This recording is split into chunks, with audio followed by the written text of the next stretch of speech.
پاکستان کے سابق وزیر اعظم جن کو آپ نے 520 دنوں سے زیادہ ہو گئے ہیں جیل میں رکھا ہوا ہے، میں نے قومی اسمبلی کے فلور پہ جناب شہباز شریف صاحب، جو کہ حالانکہ فارم 47 کے وزیر اعظم ہیں لیکن ہیں تو وزیر اعظم کی کرسی پہ، ان سے میں نے یہ سوال کیا کہ بطور وزیر اعظم آپ کی ایک ذمہ داری بنتی تھی کہ آپ یہ کہتے کہ جب وزیر آباد میں جناب عمران خان صاحب پہ حملہ ہوا، آپ کہتے کہ عمران خان صاحب سے میرا سیاسی اختلاف ہے لیکن میرے ملک کا سابق وزیر اعظم ہے، میں آرڈر دیتا ہوں کہ ان ہاتھوں کو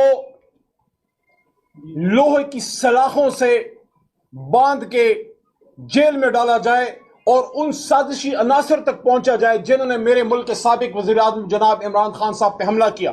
افسوس کی بات ہے، سابق وزیر اعظم عمران خان پہ حملہ ہوتا ہے اور اس پارلیمان میں آواز تک نہیں ہوتی۔ ہمیں کیا پتا تھا کہ عمران خان پہ وزیر آباد کا حملہ تو صرف ابتدا ہے، یہ جو ادھر ڈی چوک میں ہوا ہے آپ کیا سمجھتے ہیں بھول جائیں گے؟ قرآن میں اللہ کہتے ہیں جس نے ایک ناحق خون بہایا ہے اس نے پوری انسانیت کا قتل کیا ہے۔ کس نے یہ قتل کیا؟ یہ آرڈر کس کا تھا؟ وہ لوگ تو بندوق چلا رہے تھے جو ادھر چھتوں پہ بیٹھے ہوئے تھے، پیچھے آرڈر کس کا تھا؟ میاں شہباز شریف صاحب، آصف علی زرداری صاحب، آپ دونوں کے نیچے یہ سارا ہو رہا ہے۔ جتنے بھی ادارے ہیں وہ وزیر اعظم پاکستان کو رسپونڈ کرتے ہیں اور اس کے نیچے ڈیفنس منسٹری کے ایک ڈیفنس منسٹر کو رسپونڈ کرتے ہیں۔ میں حیران ہوں، خواجہ آصف صاحب کے پاس ہر چیز پہ بات کرنے کا وقت ہے، عمران خان صاحب پہ بات کرنے کا وقت ہے، وقت نہیں ہے تو نہ قوم کو یہ بتاتے ہیں کہ لا الہ الا اللہ محمد الرسول اللہ کے نام پہ بنے ہوئے ملک میں اس پارلیمنٹ کے سامنے جس کے ماتھے پہ لا الہ الا اللہ محمد الرسول اللہ لکھا ہوا ہے، کون تھے وہ ہاتھ جنہوں نے پاکستانی سینوں کو گولیوں سے چاک کیا؟ قومی اسمبلی کے فلور پہ علی محمد، عمران خان کا ایک ادنا ورکر، یہ سوال کر چکا ہے آج سے 20-25 دن پہلے کہ آپ کو یہ گولیاں ہم نے دشمن کے سینے چاک کرنے کے لیے دیے تھے، نہ کہ پاکستانیوں کے۔ میرے مردان کا صدر علی، اس کی شہید لاش اور اس کے گھر کے افراد سوال کرتے ہیں صدر علی کو کس نے شہید کیا؟ ہری پور کا عمران عباسی، اس شہید کی قبر جو کہ میرے بڑے بھائی عمر ایوب صاحب کا حلقہ ہے، اس کی فیملی سوال کرتی ہے کہ عمران عباسی تو اپنا ایک حق استعمال کرنے گیا تھا ڈی چوک پرامن احتجاج کا، اس کی لاش کیوں آئی؟ وہ بارڈر پہ تو لڑنے نہیں گیا تھا، وہ کشمیر کے بارڈر پہ نہیں گیا تھا، وہ پاکستان کے ڈی چوک پہ گیا تھا۔ میرے چار سدے کے تاج الدین کے چھوٹے چھوٹے بچے سوال کرتے ہیں، 5 بچے ہیں اس کے، 4-5 بچے سوال کرتے ہیں۔ میں جب بیٹھا ہوا تھا ان بچوں کے سامنے ایک شخص نے موبائل پہ ان کے والد کی ویڈیو دکھا رہے تھے جس میں اس کی گولی زدہ لاش ہے اور بچے اپنے باپ کی لاش کو دیکھ رہے ہیں۔ یہ بچے جب بڑے ہوں گے آپ ان سے کون سی محبت کی توقع کرتے ہیں؟ عمران خان صاحب نے تو پاکستانی قوم کو پاکستان زندہ باد پہ رکھا ہے، تحریک انصاف کا ہر ورکر پاکستان زندہ باد ہے، تبھی وہ عمران خان صاحب کے ساتھ ہے۔ اسلام آباد کے انیس ستی کی لاش گھر آتی ہے، اس کے والد صاحب نے مجھے خود بتایا، میں ایک ایک شہید کے گھر گیا ہوں، اس کے والد صاحب نے بتایا کہ انیس ستی جب گھر سے رخصت ہو رہا تھا اپنی والدہ محترمہ کو اس نے کہا کہ میں عمران خان صاحب کو آزاد کرنے جا رہا ہوں، یا کامیاب ہوں گا یا شہید ہو جاؤں گا۔ یہ اتنا جذبہ تھا۔ آپ نے اپنے بچوں کے ساتھ یہ کیا؟ آپ نے یہ کیا؟ اٹک میں شہید ادریس کے گھر جب میں گیا، یہ اس کی قبر مبارک ہے، عمر بھائی بھی تشریف لے گئے تھے، یہ بھی گئے تھے، شہریار خان افریدی بھی گئے تھے، یہ قبر مبارک ہے، اس پہ 2 جھنڈے ہیں میرے بھائی۔ اٹک کے ادریس شہید کی قبر مبارک پہ 2 جھنڈے ہیں، ایک ہے پاکستان تحریک انصاف کا اور دوسرا ہے یہ سبز لاری پرچم، اور ساتھ میں ایک ان بنی مسجد ہے جس پہ کام ہو رہا ہے، اس مسجد میں ہمیں جماعت کرنے کا موقع ملا۔ وہ مسجد سوال پوچھتی ہے کہ میرے دامن میں جو شہید پڑا ہوا ہے یہ کیوں شہید ہوا؟ کیا یہ بارڈر پہ گیا تھا، ہندوستان کے بارڈر پہ گیا تھا؟ اس لیے عمران خان صاحب کہتے ہیں کہ ہمیں 26 نومبر کا انصاف چاہیے۔ اور میرے اسلام آباد والوں، یہ جو ہوا ہے یہ کوئی بلوچستان تو نہیں تھا. بلوچستان سے جب لاشیں آتے تھے اور جب اچکزئی صاحب وہاں سے یہاں اسمبلی میں جب آواز لگاتے تھے اور جب مینگل صاحب آواز لگاتے تھے لوگ کہتے تھے پتہ نہیں یہ کیا بات کرتے ہیں. اب تو شہید آپ کے گھر پہ پہنچ گئے ہیں بھائی, اسلام آباد کے ڈی چوک میں شہید پڑے ہوئے ہیں. افسوس, میں نے اسمبلی میں یہ بات کی تھی, لمبی بات ہو رہی ہے, میرے سینئرز کھڑے ہیں, نامناسب ہے میں لمبی بات کروں, لیکن ایک بات میں عمر بھائی, اسپیکر اسد قیصر صاحب اور اچکزئی صاحب, میں نے قومی اسمبلی میں بڑے درد سے یہ بات کی کہ وہ جو بچے آئے تھے ادھر, نہ صرف ان کی جان گئی بلکہ ان کا مان بھی ٹوٹا. ان کو یہ احساس نہیں تھا کہ یہاں مجھے گولی ماری جائے گی, ان کا یہ خیال تھا پکڑ لیے جائیں گے, آنسو گیس ہوگی, گرفتار ہو جائیں گے, 5 دن بعد, ہفتے بعد, مہینے بعد رہا ہو جائیں گے. اس لیے ہم انصاف مانگتے ہیں, لیکن کس سے مانگیں؟ اللہ کے بعد ہماری ادھر ایک عدالت ہوتی تھی جس کو سپریم کورٹ کہتے تھے, جس کو سپریم کورٹ کہتے تھے. 26ویں آئینی ترمیم کے بعد وہ جدوجہد دفن کر دی گئی جس کے لیے جناب عمران خان صاحب اور محترمہ بے نظیر بھٹو شہید صاحبہ اور اس وقت میاں صاحب نے بھی کردار ادا کیا. اور ہم وہ کلا جب نکلے یہیں اسی شاہراہ دستور پہ سابق چیف جسٹس کے بال اور کالر کھینچا گیا. ہم کسی چودھری افتخار صاحب کے لیے نہیں نکلے تھے, ہم اپنے چیف جسٹس کے لیے نکلے تھے. لیکن اب ہم سپریم کورٹ میں کس سے انصاف مانگے؟ آئینی بینچ سے مانگے کہ غیر آئینی بینچ سے مانگے؟ آپ ہمیں بتائیں. اور ابھی آپ تاریخ پہ تاریخ, کون سی نچلی عدالت سے عمران خان صاحب کو انصاف ملا ہے جو آپ اس کو پوسٹ پون کریں؟ آج کیوں نہیں آپ نے فیصلہ دیا؟ فیصلہ دینا چاہیے تھا. عمران خان صاحب انتظار میں ہیں کہ آپ فیصلہ دیں تاکہ اوپر کی عدالت میں پھر جا کے ہم دوبارہ اپیل کریں. انشاءاللہ نہ عمران خان کے حوصلے ٹوٹیں گے نہ ہمارے حوصلے ٹوٹیں گے. اور میں تو بار بار یہ کہتا ہوں, میں اس کیبنٹ کا ممبر تھا جس میں عمر ایوب خان صاحب ہم بیٹھے ہوئے تھے, اسد صاحب سپیکر تھے. ہمارے سامنے کچھ چیز آئی, اس میں کہا گیا کہ پاکستان, کیونکہ عمران خان صاحب کا نظریہ یہ تھا کہ میں لوٹا ہوا پیسہ پاکستان واپس لے کے آؤں گا. ایک ڈاکیومنٹ لایا گیا, اس میں بتایا گیا کہ پاکستان پیسہ واپس آ رہا ہے, لیکن انگلستان کا ایک ادارہ اس کی شرط ہے کہ سیکریسی اگر ہوگی تو پیسہ آئے گا, نہیں ہے تو نہیں آئے گا. پوچھا گیا کہ پیسہ کدھر آئے گا, بتایا گیا کیبنٹ کو کہ سپریم کورٹ کے اکاؤنٹ میں آئے گا, عمران خان کے اکاؤنٹ میں نہیں, علی محمد کے اکاؤنٹ میں نہیں, شاہ محمود قریشی کے اکاؤنٹ میں نہیں. گنہگار ہے نا, ریمنڈ ڈیوس پہ سٹینڈ لیا تھا نا, گنہگار ہے نا, بیرونی سازش سے عمران خان اور ملک کو آگاہ کیا شاہ محمود صاحب نے, اس لیے وہ بھی 500 دنوں سے جیل میں پڑا ہوا ہے. ہم سب وہاں موجود تھے. ہمیں بتایا گیا کہ سپریم کورٹ کے اکاؤنٹ میں پیسے آ رہے ہیں, ہمارے کسی کے اکاؤنٹ میں نہیں آئے. آج بھی وہ پیسہ حکومت پاکستان کے اکاؤنٹ میں ہے, 1 روپے عمران خان کے اکاؤنٹ میں نہیں گیا. آپ کس چیز پہ سزا دینا چاہ رہے ہیں ایک سابق وزیر اعظم کو؟ اس بات پہ اچکزئی صاحب, آپ کے ملک کے سابق وزیر اعظم کو اس بات پہ سزا دینے کی کوشش کی جا رہی ہے کہ اقوام متحدہ میں اسرائیل اور صہیونیوں کے خلاف نعرہ تکبیر بلند کرنے والے لیڈر, جس نے مدنی ریاست کی بات کی, جس نے حرمت رسول صلی اللہ علیہ وسلم کی بات کی, اس کو اس پہ سزا دی جا رہی ہے کہ اس نے پاکستان میں ایک مفت تعلیمی یونیورسٹی جہاں حضور صلی اللہ علیہ وآلہ وسلم کی سیرت نبی پہ, سیرت مبارکہ پہ ریسرچ ہوگی, وہ کیوں بنائی آپ نے؟ آخری بات, بطور وکیل, کسی بھی کرائم کا ایک بینیفیشری ہوتا ہے, ہر قتل کے پیچھے ایک محرک ہوتا ہے, ہر جرم کے پیچھے ایک مقصد ہوتا ہے. یہ القادر, اور نام تو لیا کرو نا القادر, کیوں شرماتے ہو؟ 190 ملین کیا چیز ہوتی ہے؟ صاحب کہو القادر یونیورسٹی, نام لیتے ہوئے بھی شرم آتی ہے آپ کی, کیونکہ آپ کو پتا ہے کہ جب ہم القادر یونیورسٹی کہیں گے تو لوگ پوچھیں گے کہ القادر یونیورسٹی کیا چیز ہے, پھر بتانا پڑے گا کہ مفت تعلیم کا ادارہ ہے. عمران خان کو کیا فائدہ ہوا القادر یونیورسٹی سے؟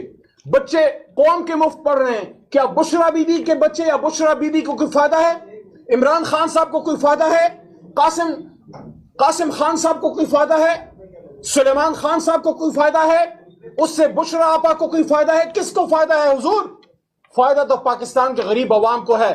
تو کیا جو غریب عوام کا نعرہ اٹھائے گا, جو غریب عوام کے لیے سٹینڈ لے گا, کسی کو پھانسی چڑھاؤ گے, کسی کو لیاقت باغ میں گولیاں مرواؤ گے, اور کسی کو 5 دنوں سے گولیاں مروا کے جیل میں ڈلواؤ گے؟ ہم انصاف مانگتے ہیں. ہم پاکستان کے لیے عمران خان صاحب کے ساتھ کھڑے ہیں. اور یہ میں آپ کو بتا دوں, علی محمد اور میرے جیسے کروڑوں لوگ عمران خان صاحب کے ساتھ اس لیے نہیں ہے کہ ہم نے وزیر مشیر بننا تھا. دیکھ لی ہم نے وزارتیں بھی دیکھ لی, ہم نے حکومتیں بھی دیکھ لی. آخر کو کل نفس ذائقۃ الموت ہے. مرنے سے پہلے ہم چاہتے ہیں کچھ ایسا کر جائیں کہ جب اس جہان میں جائیں تو آقا نامدار حضرت محمد مصطفیٰ صلی اللہ علیہ وسلم ہم سے خوش ہوں اور ہمیں کہیں کہ مجھے آپ پہ فخر ہے, آپ نے 27 رمضان کو بنے ہوئے ملک کو بنانے کا حق ادا کر دیا. بہت شکریہ.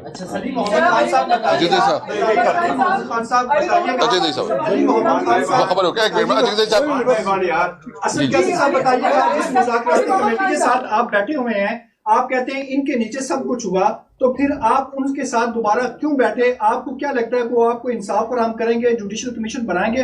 اور دوسرا, عمر ایوب صاحب نے کہا کہ کچھ اداروں کا پریشر ہے, ہم چاہتے ہیں یہ پریشر دور ہو جائے. کیا کسی ادارے کا پریشر ہے یا مخصوص شخصیات کا پریشر؟ دیکھیں, آپ جب بیٹھتے ہیں نا تو اپنے مخالف کے ساتھ بیٹھتے ہیں. مذاکرات جو ہوتے ہیں تو آپ جس کے ساتھ آپ کا مسئلہ ہوتا ہے اسی کے ساتھ بیٹھا جاتا ہے. ہم اپنا نقطہ نظر دے رہے ہیں, ہم کیا کہہ رہے ہیں. ہم نے بہت, خان صاحب نے کل جیل میں بھی ہمیں کہا کہ میں نے اس لیے بہت محدود مطالبات رکھے تاکہ ان کو ایک سپیس ملے, اس کو کوئی راستہ ملے. کیونکہ اس وقت جو پاکستان میں نے بتایا, جو ہمارے سرحدات پہ جو کچھ ہو رہا ہے, جو ملک کی اکانومی کے حالات ہے, جو ملک بالکل جو ہے نا مایوسی کی طرف جا رہا ہے, نوجوان جو ہے نا ہمارا ملک سے باہر جا رہا ہے, اس صورتحال میں یہ پولیٹیکل جو انسٹیبلٹی ہے اور جو بہت زیادہ پولرائزیشن ہے, اس کو ختم کرنے کے میں نے ایک چانس دیا ہے حکومت کو. حکومت کتنا سنجیدہ لیتی ہے, تو اپوزیشن کی اور آپ اس کے ساتھ بیٹھتے ہیں جس کے ساتھ آپ کی لڑائی ہوتی ہے. آپ نے وہ اپنے سوال میں اداروں کے نام لیے تھے, ذرا ریپیٹ کر دیں, مجھے آواز بہتر آ جائے گی. آپ نے کہا کہ کچھ اداروں کا پریشر ہے, نام لیے تھے آپ نے, وہ نام لے لینا. اسٹیبلشمنٹ ہے, ٹھیک ہے. آپ مجھے بتائیں کہ اس ادارے میں مخصوص شخصیات کا پریشر ہے یا پورے ادارے کا؟ دیکھیں جی, سب سے پہلی بات یہ ہے کہ مجھے اداروں کے نام لینے میں کوئی وہ نہیں ہے. آپ چلا نہیں سکتے ہیں بنیادی طور پہ. آپ کے مالکان کی, میں یہاں پہ کافی بار کہہ چکا ہوں, آپ کے مالکان کی ٹانگیں کانپ جاتی ہیں, وہ ادھر ہی بند کر دیں گے پلیز. اور ایک سیکنڈ, دوسری بات یہ ہے کہ ہم لوگ دیکھیں, یہاں پہ ہم لوگ یا مذاکراتی کمیٹی وزیراعظم عمران خان صاحب نے بنائی ہے, تو ہم لوگ فارم 47 کی گورنمنٹ, ان کے منہ پہ کہا ہے کہ آپ فارم 47 کی گورنمنٹ ہے, پر ابھی بیٹھ کے سر کیسر صاحب یا میں, ہم لوگ بیٹھ کے تو بھوٹان کی حکومت کے ساتھ یا بہار کی حکومت کے ساتھ تو بات چیت نہیں کریں گے نا, وہاں پہ تو ہمیں ویزا بھی نہیں ملے گا. یہاں ہی پہ ہم لوگ انہی لوگوں کے ساتھ کوئی بات چیت ہوگی, تو جو بات ہوگی وہ وہیں پہ ہم لوگ کر رہے ہیں, اور وہ سامنے جو ہے آپ کے آ گیا, اور وہ بڑی کلیئر چیزیں. 3 ہمارے ڈیمانڈز ہیں. نمبر 1, آئین اور قانون کے مطابق ہمارے اسیران کی رہائی, نہ ڈیل نہ ڈھیل. نمبر 2, ابھی فلور آف دا ہاؤس میں بتایا, یہاں پہ بھی بتایا, 9 مئی کا کمیشن, جوڈیشل کمیشن. اور نمبر 3 آپ کا 26 نومبر کا عدالتی کمیشن. یہ 3 ڈیمانڈ ہیں. عمر ایوب صاحب, ایک پاکستانی شہری کی جان قیمتی ہے. آپ لوگوں نے 26 نومبر کے بعد 100, 200, 300, 400, 500 پہ فگر لے کر گئے, لیکن پھر آپ نے نیشنل اسمبلی کے فلور پہ کہا کہ ہمارے 12 کارکن شہید ہوئے ہیں اور اس کی تحقیقات ہونی چاہیے کہ وہ کیسے شہید ہوئے. مگر آپ ناراض مت ہوئیے گا, علی محمد خان صاحب, اسد کیسر صاحب, عمر ایوب صاحب, آپ بتائیے 26 نومبر کو جب آپ کے کارکنان یہاں لڑ رہے تھے, ڈنڈے کھا رہے تھے, پتھر کھا رہے تھے, کوئی دفعہ بھی لگی ہوئی تھی جس کی وجہ سے وہ یہاں پہ ان کو آنا الاؤ نہیں تھا, آپ تینوں کہاں تھے؟ میرا دوسرا سوال, یہاں پہ نہیں, ایک سیکنڈ یہاں پہ ختم کر دیں, میں جواب کیوں نہیں پہنچے؟ میرا دوسرا سوال. بڑا اہم بات ہے میری بہن, میں ڈی چوک پہ تھا, اور میں یہ بھی آپ کو بتا دوں کہ مجھے گولہ سینے پہ, ٹیئر گیس کا گولہ ہزارہ موٹر وے پہ یہاں پہ لگا, اور میرے گلے پہ, گردن پہ یہاں پہ لگا. ہم لوگ سامنے کھانے والے ہیں. لاٹھیاں آپ کی 25 مئی کو 2 سال پہلے کٹی پہاڑی پہ میں نے کھائی ہیں 46 سے زیادہ. کوئی پیار محبت سے لاٹھی چارج نہیں کرتا, میں چیلنج کرتا ہوں یہاں پہ. جس شدت سے پولیس نے لاٹھی چارج کیا, میں چیلنج کرتا ہوں کسی طرح کے میرے ساتھ کھڑا ہو, اور جس شدت سے وہاں پہ میں نے لاٹھی چارج کھائی وہ کھا کے مجھے دکھا دے, صرف 3 لاٹھیاں. میں پھر دیکھتا ہوں پھر بات کون کرتا ہے. آپ کا اور اہم بات, یہیں پہ ڈی چوک میں تھا جس وقت یہ فائرنگ ہوئی, اور اس کے بعد میں نے ٹائم لائن کے ساتھ فلور آف دا ہاؤس پہ, یہاں پہ, ہر جگہ پہ بتایا. وزیر اعلیٰ خیبر پختونخوا بشرا بی بی صاحبہ اور ہم پہ قاتلانہ حملے جو ہوئے, ایجنسیز کی گاڑیاں ملوث تھیں, اننون لوگ تھے. میں نے بتائی کالی لینڈ کروزر تھی, اس کے لیفٹ سائڈ کے پچھلے شیشے پہ آرمر پیئرسنگ راؤنڈ اس بلٹ پروف گاڑی کے اندر گئی تھی. کیونکہ ان کا خیال تھا یہ علی امین خان صاحب کی آرمڈ گاڑی ہے، تو لہٰذا اور اس کے بعد پھر رینجرز جو ہری پور میں گئے 300 سے زیادہ رینجرز بغیر اجازت کے، اگلے دن جب آئی جی کے پی اور چیف سیکرٹری سے پوچھا گیا، علی امین خان صاحب نے پوچھا یہ کیسے آئے، انہوں نے کہا جی ہماری اجازت نہیں ہے، انہوں نے کہا ان پہ ایف آئی آر کریں، وہاں پہ پھر وہ چلتے ہوئے اور ہمیں ہمارا رستہ روکنے کے لیے ہم پہاڑوں سے دوسرے رستے سے گئے، وہ رینجرز کیوں آئی؟ اسیسنیشن اٹیمپٹ تھی۔ اسد صاحب جس طرح آج آپ لوگوں نے واک آؤٹ بھی کیا، اس پر حاجی صاحب نے کہا کہ ان کی اس ویڈیو کو دیکھ کر ہم مذاکرات کس طرح کریں۔ دوسرا سوال یہ ہے کہ وہ تو پہلے سے مذاکرات کے خلاف کی تاریخ بھی چینج ہو گئی ہے، اب 16 جنوری کو ہوگی، 16 کو صبح 11 بجے مذاکرات ہو رہے ہیں، تو اس پیش رفت کے بارے میں کیا کہیں گے؟ دیکھیے سب سے پہلی بات تو یہ ہے کہ خواجہ آصف تو پہلے سے اس کی جو خیالات ہیں وہ کے سامنے ہیں، وہ تو خود چاہ رہے کہ کچھ نہ ہو، وہ تو چاہتے ہیں کہ ایک ناجائز حکومت ہے، اس کو مزید اس کو ان کے اندر اتنی اخلاقی جرت نہیں ہے کہ یہ جو ہے نا ریحانہ ڈار سے ہارا ہوا شخص ادھر اس ڈٹائی کے ساتھ اس سمیت بالوں کے عثمان ریحانہ ڈار نہیں، اس سے پہلے عثمان ڈار سے ہارا ہوا شخص جو ہے نا وہ تو اتنی ڈٹائی سے بات کرتا ہے، اپنے آپ کو جو ہے نا بہت ڈیموکریٹ کہتا ہے۔ ہمیں تو افسوس ہے لوگ، یہ سیاست آخر چیز کیا ہے؟ آپ کو کوئی مورل سٹینڈ بھی لینا چاہیے۔ اس وقت جو پارلیمنٹ ہے، یعنی پارلیمنٹ کی تو آپ دیکھ رہے ہیں کہ اس میں جتنی حکومت کے لوگ ہیں اس میں 95% وہ لوگ ہیں جو کہ فارم 47 کے پیداوار ہے۔ اس کے پاس یہ جرت ہونی چاہیے کہ کم از کم بتائیں کہ ہم اس عوام کی نمائندگی نہیں ہیں، منتخب نہیں ہیں، ہمیں گھر بیٹھنا چاہیے، ان کی کوئی اخلاقی ضرورت نہیں ہے۔ اور یہ پاکستان، یہ تحریک انصاف، یہ ہمارا حق ہم سے چھینا گیا ہے۔ ہم ہر قانونی، ہر جو ہمارے پاس آپشن ہے استعمال کریں گے، ہم کسی صورت میں اپنے موقف سے پیچھے نہیں ہٹیں گے۔ ہم وہ مذاکرات کے ذریعے ہو، وہ احتجاج کے ذریعے ہو، وہ عدالتوں کے ذریعے ہو، جو بھی ذریعہ ہوگا ہم اپنے موقف سے پیچھے نہیں ہٹیں گے۔ جی شیرازی، ایک طرف آپ لوگ کہتے ہیں کہ کیس کا فیصلہ سنایا جانا چاہیے، دوسری طرف نہ آپ کے پتلا پیش ہوتے ہیں، نہ مانی ویڈیو پیش ہوتے ہیں، کیوں نہیں پہنچے گے آج عدالت؟ بڑا اچھا آپ کا سوال ہے۔ وزیر اعظم عمران خان صاحب اڈیالہ جیل میں ہیں، تو جو وہاں کی انتظامیہ ہے انہوں نے سیل کا دروازہ کھول کے اور ان کو باہر لے کے آنا تھا۔ اس پہ تو بات ہی کیا ہے، وہاں پہ وزیر اعظم عمران خان صاحب کی غیر موجودگی میں بھی فیصلے سنائے گئے ہیں، تو آج کیا ان کو موت پڑی تھی انتظامیہ کو، انہوں نے وہ نہیں کر سکتے تھے؟ نمبر 1۔ نمبر 2، وکلا ہمارے بیرسٹر سلمان اکرم راجہ صاحب ادھر ہی کھڑے تھے جب ان کو آج پہلی بار 8 بجے جو ہے وہ کورٹ جج صاحب ادھر چلے گئے تھے اور وہیں پہ وہ بیٹھے ہوئے تھے، ان کو اندر جانے نہیں دیا ٹائم پہ۔ لہٰذا مطلب خدا کا خوف ان لوگوں کو کرنا چاہیے کہ جھوٹ کم بولنا چاہیے۔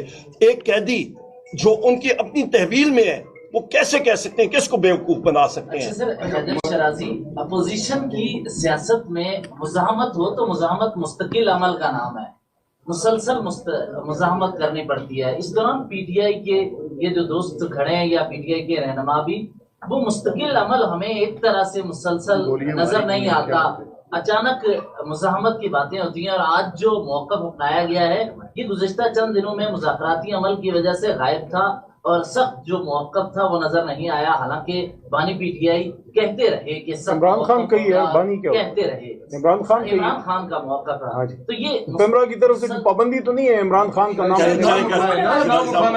بات کر لیں۔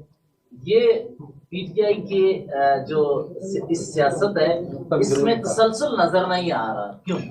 شیرازی صاحب، سب سے اہم بات یہ ہے کہ پی ٹی آئی کی سیاست میں بالکل تسلسل ہے۔ ہم لوگ اسٹریٹ پالیٹکس بھی کر رہے ہیں، ہم لوگ پارلیمان کے اندر بھی ہیں، ہم لوگ سوشل میڈیا کے اندر بھی ہیں، ہم لوگ میڈیا کے اندر بھی آواز اٹھاتے ہیں، عدالتوں میں بھی ہم لوگ کرتے ہیں۔ سب سے اہم بات یہ ہے کہ ہماری آواز جو ہے وہ میڈیا پہ، جس طرح میں نے بات کی آپ کے ساتھی کو کہ جی آپ نام لے لیں، میں بھی نام لینا شروع کروں تو وہیں پہ آپ پہ قدغن لگ جائے گی۔ یہاں پہ وزیر اعظم عمران خان، میں کھل کے کہتا ہوں، آپ کے میڈیا کے لوگ بانی چیئرمین کو، بھائی بانی چیئرمین کیا ہوتا ہے؟ وزیر اعظم عمران خان ہے، کہیں یہ بات یہ ماننی پڑے گی، نمبر 1۔ نمبر 2، ہماری سیاست میں الحمدللہ بالکل مسلسل طریقے سے جا رہے ہیں۔ اور تیسری بات آپ نے کہی کہ حکومت کے ساتھ بات وہی ہے، فارم 47 گورنمنٹ ہے، ہم لوگ ان کے منہ پہ کہتے ہیں، ان کے پیٹھ پیچھے کہتے ہیں، پارلیمنٹ میں کہتے ہیں، بآواز بلند کہتے ہیں، اور بات پھر کس سے کریں؟ بہار کی حکومت سے۔ اچھا ایک منٹ صرف میں ایک وضاحت کروں۔ دیکھیں، ایک انشاءاللہ تعالی اچکزئی صاحب آج آئے ہیں، اچکزئی صاحب آئے ہیں،